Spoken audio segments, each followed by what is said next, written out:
Greetings. My name is Steve Barnes. I am creator of Life Writing. Hold 3 black belts, master instructor. Instruct in yoga. Greetings.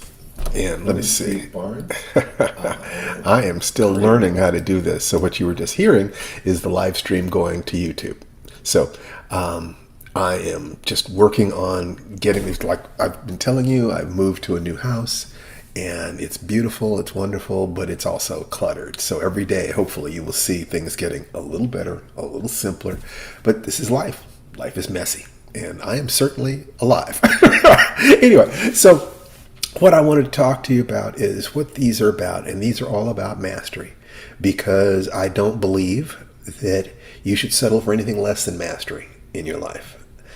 So a quick definition, that mastery is that you have the basic skills of your craft at the level of unconscious competence so that you can perform under stress, and you've committed to that path for a lifetime.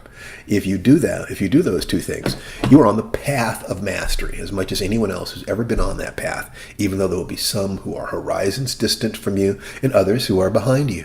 And your task is to model the people in front of you, do the work where you are, and turn around and help the people behind you. You do that, and you're on that path. Mastery in that sense is a verb, not a noun.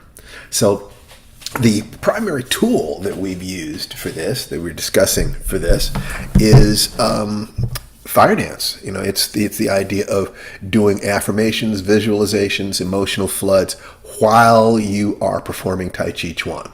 Now, of course, you can also do it while you are walking, while you are doing yoga, while you are doing sun salutations, while you are dancing. But we use Tai Chi primarily. I'm not going to be, shy about saying that. I'm also not going to be dogmatic and say that you can't do something else, because you can. You can use another movement system. But we're going to be coaching you on that movement system during this broadcast, because I've been able to connect that to my home life, my life with my family, my wife, my son, my daughter, my career in Hollywood and in publishing, and in my martial arts. And it's all worked out. You know, that what I want is for you to have the kind of success that I've had, plus a lot more. I'd love, I've been married to my soulmate for 24 years. New York Times bestselling writer, published over 3 million words. And worked in Hollywood on Twilight Zone and Outer Limits and Stargate and God, I've been so lucky in that sense. I've written comic books. I had a lot of fun doing that, and stage plays. I'm working on doing a podcast now. www.lifewritingpodcast.com. Also working on a fictional podcast. And in terms of martial arts, I have 3 black belts, and I've been honored to be the official Tai Chi instructor for the Black Karate Federation. So, you look at those things and you ask, well, how can you do this? Most of what you do to become a master is to find a valid path of mastery, and you stay on it until you've got gray hair. I mean, seriously, that's pretty much what it is.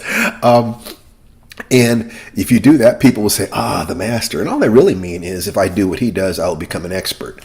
A grandmaster is someone who can lift someone to the level of master. It's, very, very simple in that sense. It's not easy, because the implication there is that you have to do certain things every day. And that's not always fun. In fact, anything that you have to do every day, every day, there are going to be some times when it's not fun. You're bored, you're tired, you're busy, you're distracted.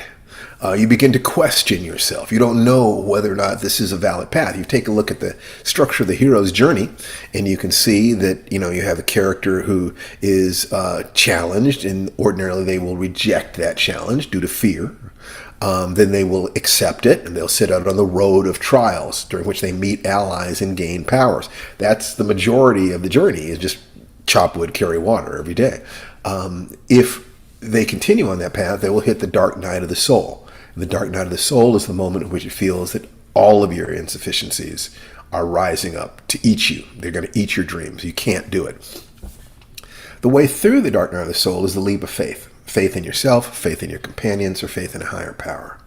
If you take that leap and you've done the other steps, increased your skill and gathered your allies, so forth, then the various storytelling traditions of the world, all over the world, through all time, suggest you can win. That is the path to winning. It's not guaranteeing that you're going to win, but it says that this is the way to load so that you get the maximum chances of winning.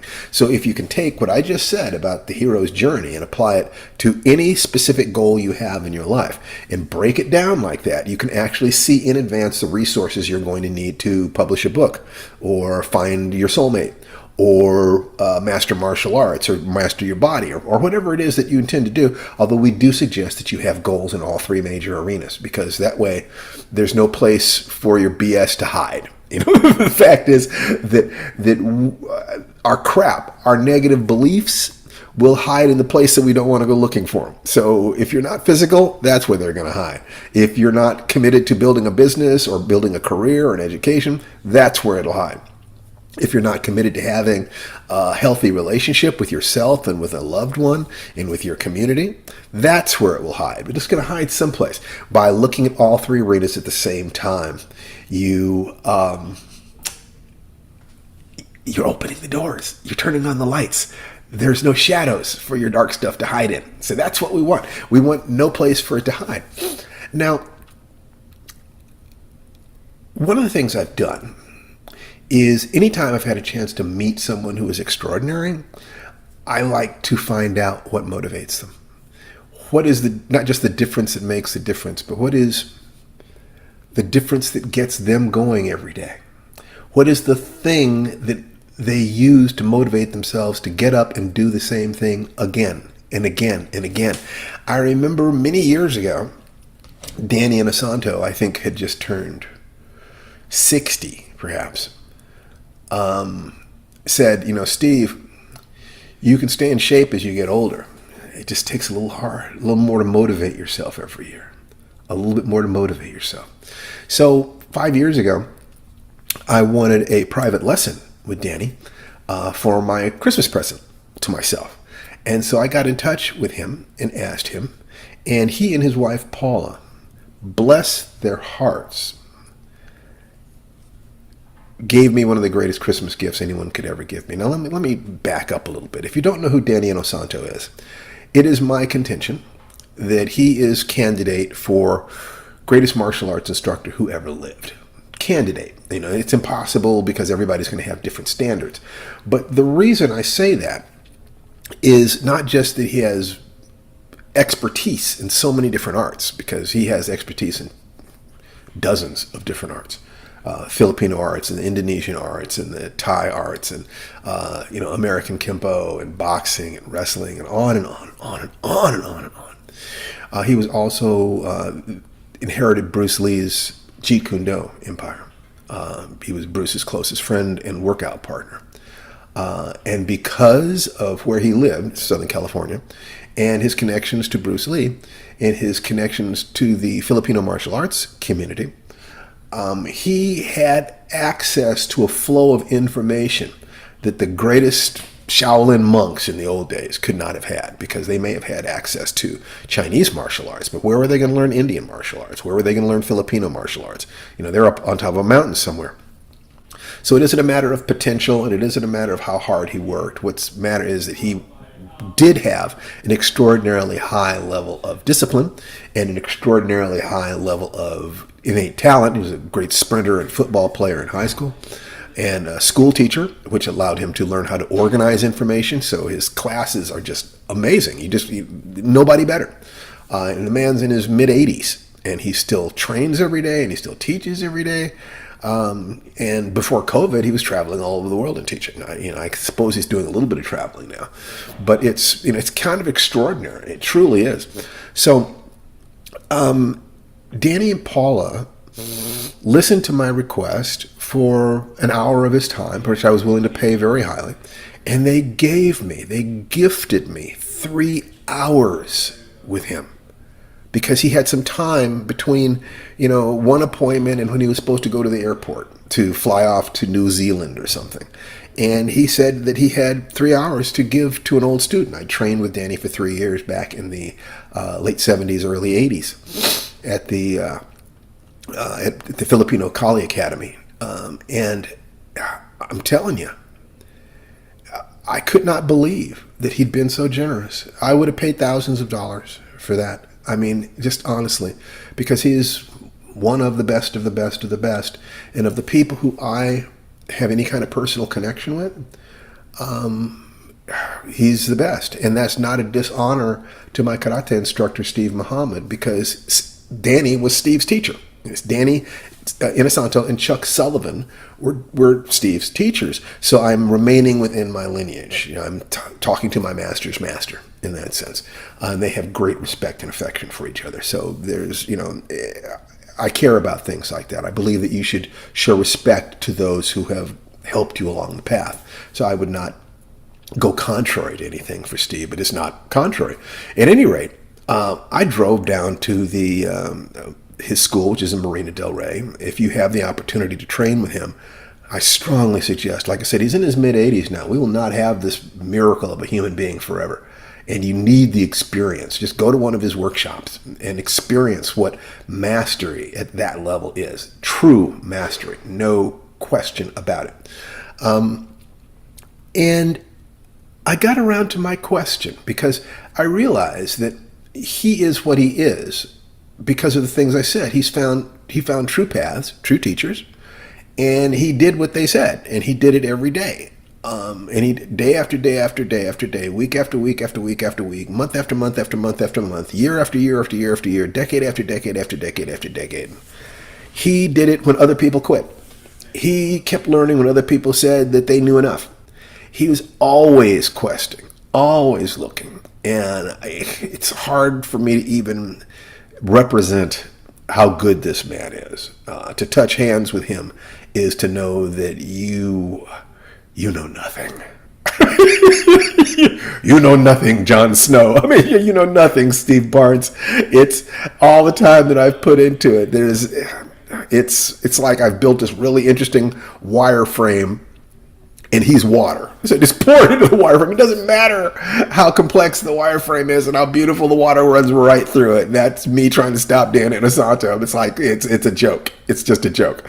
But I asked him, what motivates him? What gets him up day after day after day? And if you will ask yourself this question in connection with the thing that you want to do, that you want to be good at, it will definitely profit you. So I asked him what motivates him, and I pushed him on it. And he got very quiet, and he told me the following story. He said, when I was in elementary school, there was a bully, and everybody was afraid of him. And one day, I was sitting having lunch with a friend, and the bully came over and started bullying my friend. And I stood up to him, and we started fighting, and the bully was knocking the crap out of me. Then a couple of teachers came over and broke up the fight. And there were two teachers holding the bully and one teacher holding me, pulling us apart. And I pulled myself free from the teacher that was holding me, and I lunged at him, and I punched him right in the nose. Bam! And the bully started crying and blood coming out of his nose, and the teacher's hauling me back, and this guy is just falling apart. And I looked at him as the teacher hauled me away, and I thought to myself, he bleeds too. The bullies bleed too. The big, tough, scary bullies bleed too if you have the courage and the science and the will. And that realization that the people who are your demons, who are tough and rough, that the right action from the heart and from the mind and the body in alignment, they bleed too. And that realization sent him into a lifetime of study and teaching. He does not like teaching fighters per se. People want to get in the octagon, and he's done it. Of course, he's done it. And he's taught many movie stars. People like Denzel Washington Matt Damon and so forth. Danny's the go-to guy, often through his student Jeff Imada, was a huge stunt coordinator in Hollywood.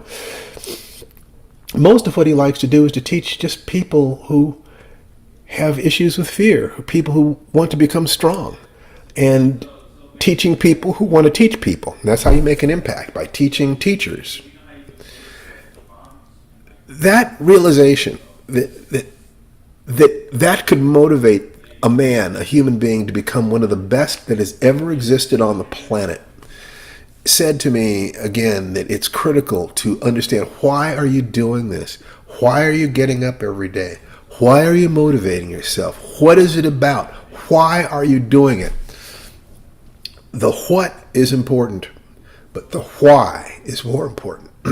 It is the why that will get you up out of a cold bed, sometimes next to a hot woman, and send you down to work out in a cold garage, or to go off to a class, or to sit at your typewriter, or to do anything else that's going to take 1,000 hours or 10,000 hours. Why do it? Before you set out on the path of mastery, make sure you've got a reason that is so big that you'll be able to use it for a lifetime. Realizing that bullies make life miserable, but that bullies can be beaten, even by smaller people with greater purpose. That can motivate you for a lifetime. What's your motivation to take care of your body? What's your motivation to find the love of your life? What is your motivation to build a career, a business perhaps, that can support your family and serve your community? Figure that out, and you got it handled. This is Steve Barnes talking about, fire dance. How do you align yourself in just a few minutes a day to have the best day of your life every day? And you go to www.firedance.com and join us. Our mission is 1 million awake, aware adult human beings. And please, if you can commit to teaching 10 people, I will work my heart out to teach you. Take care. www.firedancetaichi.com.